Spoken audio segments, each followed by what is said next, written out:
They Live is not a science fiction movie. It is a documentary about us, right now. In 1988, critics dismissed John Carpenter's film as a cheap, goofy B-movie about aliens. They said the acting was stiff.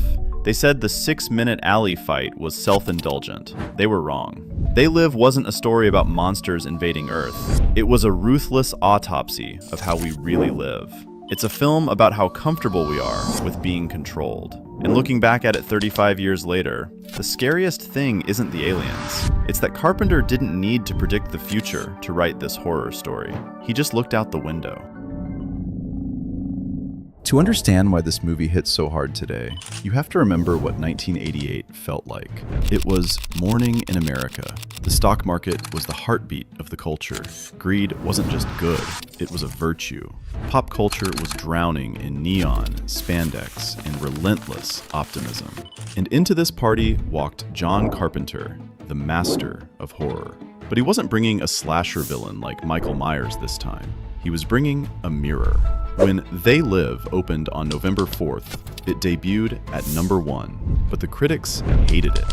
They saw a wrestler with a mullet shooting aliens in cheap rubber masks. They called the political message clunky and heavy-handed. They thought Carpenter was just trying to make a quick buck with an action flick. But that was the trick. The sci-fi genre was a Trojan horse. Carpenter knew that nobody in 1988 wanted to watch a lecture about supply-side economics. So he wrapped his anger inside a B-movie. He later said, "By the time the 80s rolled around, I thought, the world is being sold to us." He was watching the rise of the yuppie class, young, upwardly mobile professionals obsessed with status. He hated them. And he hated how easily everyone else was buying into their dream. So he made a movie where the villains weren't invaders from Mars. They were just business owners. The aliens in the film don't want to destroy the planet, they just want to develop it. They want to turn Earth into a third world colony for their own galactic economy. It was a brilliant satire. But for years, most people only remembered the bubblegum line. However, if you look closer, the most disturbing part of the film isn't the monsters. It's the specific tool the hero uses to see them. And that tool completely flips our understanding of how the world works. This brings us to the most brilliant and most philosophical prop in cinema history, the Hoffman lenses. In almost every other sci-fi movie, when a character discovers a hidden world, the special effects add something. They add magic, or ghosts, or a digital overlay. But in They Live, the glasses do the exact opposite. They subtract. When Nada puts the sunglasses on, the color drains out of the world. The noise disappears. The beautiful woman on the billboard advertising a vacation isn't real. The glasses strip away the image and reveal the raw command underneath: marry and reproduce. The dollar bill in his hand doesn't say, "In God we trust." It says, "This is your God." The philosopher Slavoj Žižek famously analyzed this scene in his documentary The Pervert's Guide to Ideology. He argues that They Live gets the concept of ideology exactly right, where almost every other movie gets it wrong. We usually think of ideology, our political beliefs, our worldview, as a pair of glasses we put on to interpret the world. We think that if we take the glasses off, we will see reality as it truly is. Carpenter argues the opposite. He says that we are already wearing the glasses. The natural state of our world, the color, the fun, the entertainment, that is the lie. That is the filter. The trash can full of sunglasses in the church isn't a box of magic items. It's a box of painful truths. The Hoffman lenses don't distort reality. They force you to see the machinery without the paint job. They reveal that our society isn't a collection of free choices. It is a monochrome system of commands. Obey, consume, sleep. And once you see the world this way, you can never unsee it. It is a traumatic, headache-inducing experience. Which explains why the most famous scene in the movie isn't a battle against the aliens. It's a fistfight against a friend. There is a moment in They Live that stops the movie dead in its tracks. Nada finds his friend Frank, played by the incredible Keith David. He tries to get Frank to put on the glasses. Frank refuses. And what follows is one of the most confusing, exhausting, and iconic scenes in cinema. A fist fight that lasts for 5 minutes and 20 seconds. That is an eternity in movie time. For context, the famous lobby shootout in The Matrix is barely 3 minutes long. This alley fight was so demanding that Roddy Piper and Keith David rehearsed it for 3 weeks in Carpenter's backyard. Critics at the time called it self-indulgent. They said Carpenter just wanted to watch 2 muscular guys hit each other. But they missed the point entirely. If this was just an action movie, Nada would have tricked Frank or forced the glasses onto him in 10 seconds. But Carpenter dragged it out on purpose. He wanted us to feel the exhaustion. He wanted us to see the blood, the bruises, and the sheer physical toll of the struggle. Why? Because Frank isn't a villain. Frank represents the exhaustion of the working class. He has a job, he has a life, and he knows the system is rigged. But he has carved out a tiny slice of comfort within that system. Putting on the glasses means losing that comfort. It means accepting that everything he has worked for is a lie. It means he has to do something about it. The fight scene is a violent metaphor for how hard it is to wake someone up.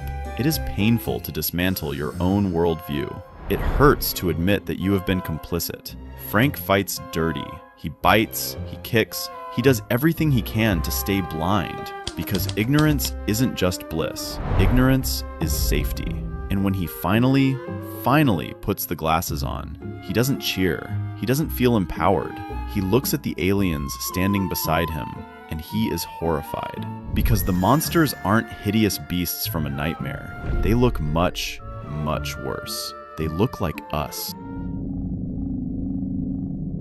The scariest design choice in the movie is that the aliens aren't scary in the traditional sense. They don't have fangs. They don't have claws. They look like corpses that have been left out in the sun wearing expensive suits. Carpenter designed them to look like quote-unquote corrupt versions of us. They wear Rolexes. They drink champagne. They attend gala dinners. They are the ultimate quote-unquote yuppies. And the terrifying part is that they didn't conquer Earth with a Death Star. They just bought it. There is a scene where the human elite attend a banquet to celebrate their alien overlords. One human collaborator raises a glass and says, "Our projections show that by the year 2025, not only America, but the entire planet will be under the protection and the dominion of this power alliance." He isn't being mind controlled. He is just getting paid. This is where the movie stops being a satire and starts looking like a graph from an economics textbook. When They Live was released in 1988, the ratio of CEO pay to the average worker was roughly 58-1. That gap felt huge at the time, but looking back from today, that looks like a utopia. Recent data suggests that the ratio is now closer to 344-1.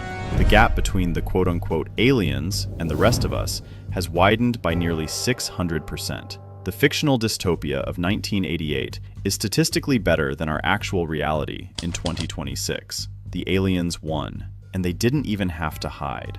But despite this clear economic message, there is a dark corner of the internet that has tried to twist the movie's meaning into something hateful, and Carpenter has been fighting them off for years.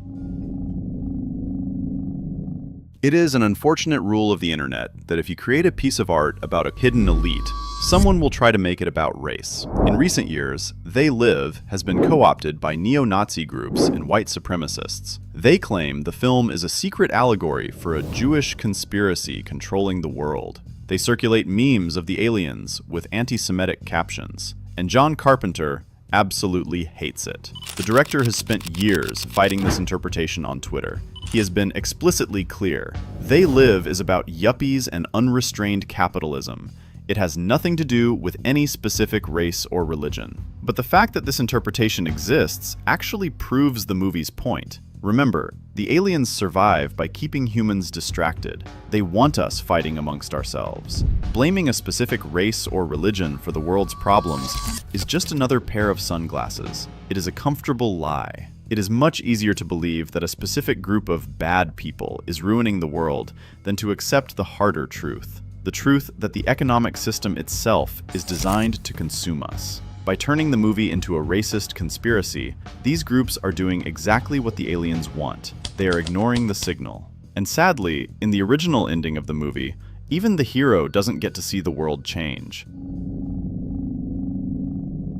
In a typical 80s action movie, the hero wins. Rambo destroys the army, Maverick gets the girl. They ride off into the sunset and the status quo is restored. They Live ends very differently. Nada destroys the alien transmitter, but he doesn't get a medal. He gets gunned down by police on a rooftop. He dies branded a terrorist and a lunatic. But before he dies, he gives the aliens one final gesture. He gives them the finger. It is the ultimate act of punk rock rebellion. He knows he won't live to see the world wake up, but he refuses to die polite. He refuses to play by their rules in his final moments. The transmitter explodes, the signal dies, and suddenly, everyone on Earth sees the truth. Lovers realize they are holding rotting corpses. News anchors turn into ghouls on live TV. The illusion is shattered. It is a bleak, cynical, and hilarious ending. But it leaves us with one final uncomfortable question. If Carpenter was right about the greed, and right about the apathy, and right about the inequality, how do we break the signal today? I've been asking this very question for the last 23 years, and in a series of experiments, I used my own life to test the various hypotheses that I came up with as answers. Eventually, I arrived at a hypothesis which not only fit the available evidence of life and the world, but actually was able to make predictions about life and the world, which is what a scientific hypothesis has to do to become a theory. If you'd like to hear my theory that's been tested multiple times over 23 years, click the link to visit my school group. The only way out is in.